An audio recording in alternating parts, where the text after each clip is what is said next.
오늘 또 그대의 최고의 날입니다. 임은미 선교사 묵상입니다. 최고의 날. 우리는 하나님께 돌아갈 수 있습니다. 예레미야 애가 5장. 어제는 임우현 목사님이 대표로 있는 번개탄 TV에서 우리의 다음 세대들에게 남겨주어야 할 믿음의 유산이라는 주제로 장재기 목사님, 임우현 목사님 그리고 나 이렇게 셋이 함께 토크쇼를 진행했다. 내가 한국에 나올 때마다 임우현 목사님이 늘 이런 토크쇼 자리를 마련해 주신다. 그래서 목사님이 방송 참여 가능 여부를 물어보시면 나는 항상 장재기 목사님의 시간을 먼저 확인해 달라고 부탁드린다.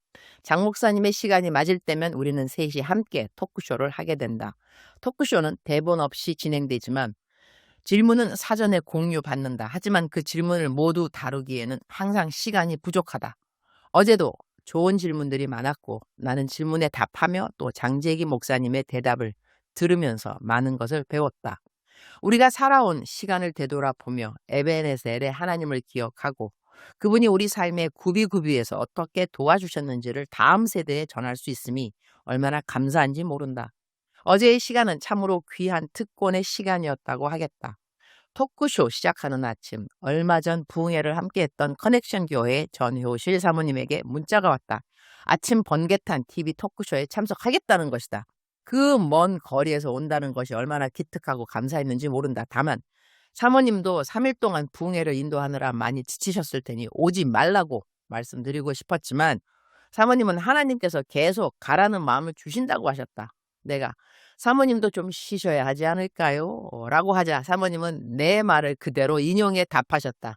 내게 사역은 쉼입니다. 라는 말처럼 자신도 사부인, 나를 따라가겠다는 것이다.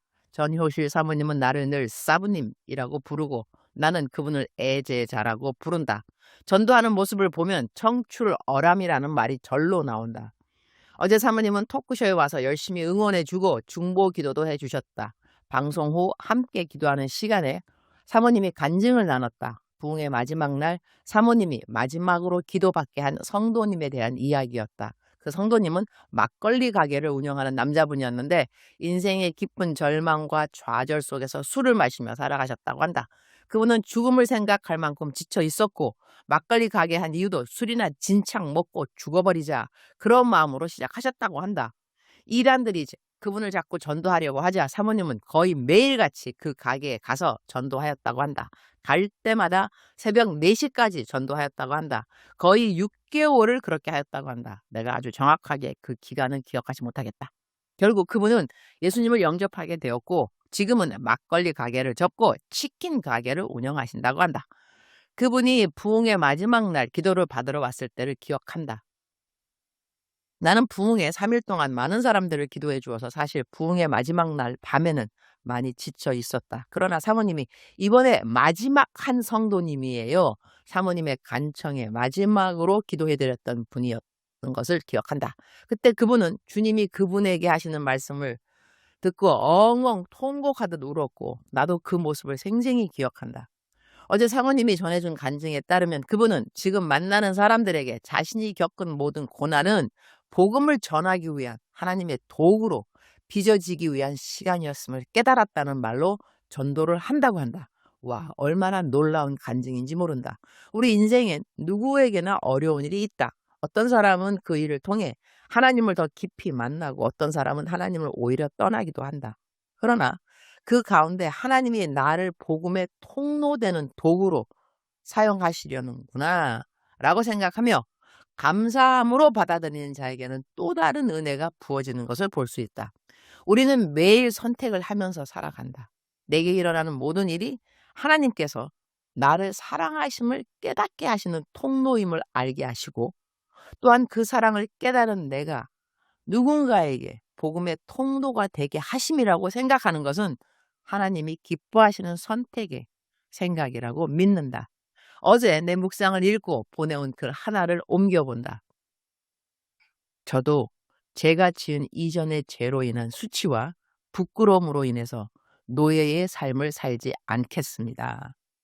하나님의 딸의 정체성을 가지고 자신감 있는 크리스찬으로 살겠습니다.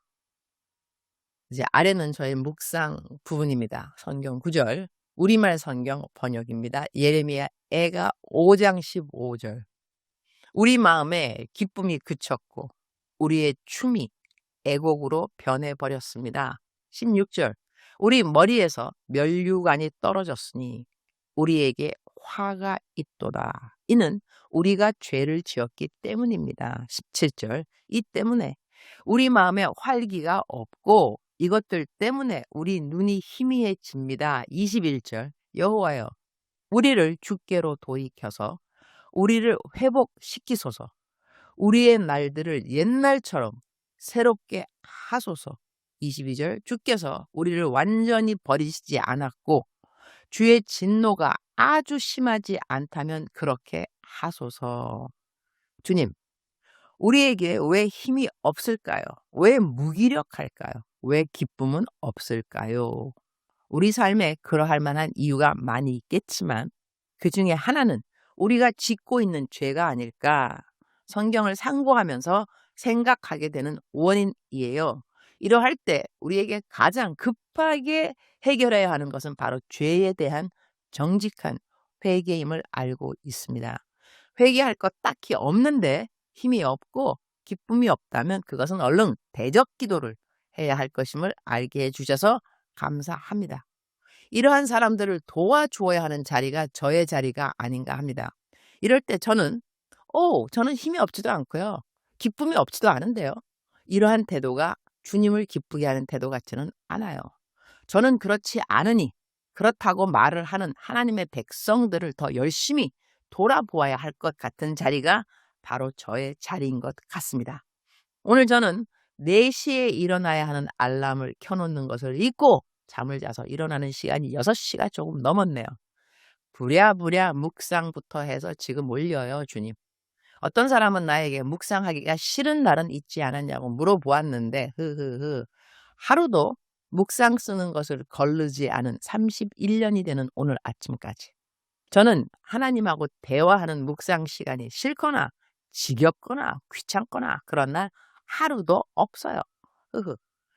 몸이 피곤한 날들은 있었지만 그리고 잠이 모자라 새벽엔 졸린 날들도 있었지만 감정은 슬프고 아프고 힘든 날들 역시 있었지만 그래도 묵상하기 싫은 날은 단 하루도 없었어요.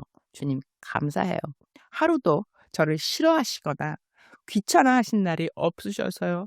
갑자기 울컥하네요. 주님 감사 왕감사. 오늘 저는 한국에서 저를 어머니라고 부르는 아주 큰 아들에게 내가 한국 떠나기 전 아들 생일 축하 파티를 해주겠다고 만나자고 했어요. 많은 위로와 힘과 기쁨 그리고 칭찬이 필요한 우리 큰아들. 기쁘고 밝은 시간이 되도록 하나님께서 함께 동석해 주셔서 감사해요. 주님 오늘 또 최고의 날입니다. 주님 사랑합니다. 주님 감사합니다. 오늘 또 우리 주님 저를 보시면서 하루 종일 기쁨을 넘어서 감동이 되시면 참 좋겠습니다. 외울 말씀 예레미야 애가 5장 21절 여호와여 우리를 주께로 돌이키소서. 그리하시면 우리가 주께로 돌아가겠사오니 우리의 날을 다시 새롭게 하사 옛적 같게 하옵소서. 작정서 점수 100점. 사랑하는 그대여. 사랑하는 그대여 출석 부르고 있습니다. 대답하셔야죠. 사랑하는 내 아들, 사랑하는 내 딸. 나는 너를 기뻐하노라. 나는 너를 기뻐하노라.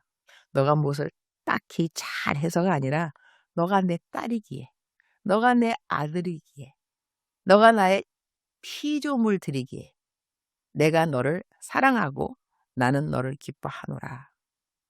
오늘 또 너는 나에게 기쁨이 된 내 자녀라는 것을 생각하고 자부심을 가지고 자신감을 회복하고 자존감을 높이며 내 앞에서 당당하게 걸어갈지니라. 여호와 하나님, 너를 기뻐하시는 여호와 하나님이 너의 기도를 듣고 계시니 기도를 하라. 깨어있는 마음으로 기도하고 기뻐하는 마음으로 기도하고 감사하는 마음으로 기도를 할지니라. 너의 기도의 응답 내가 준비하고 있다는 것을 너는 또한 믿을지니라. 사랑하는 그대여 사랑합니다. 사랑하는 그대여 축복합니다. 오늘도 그대의 최고의 날입니다.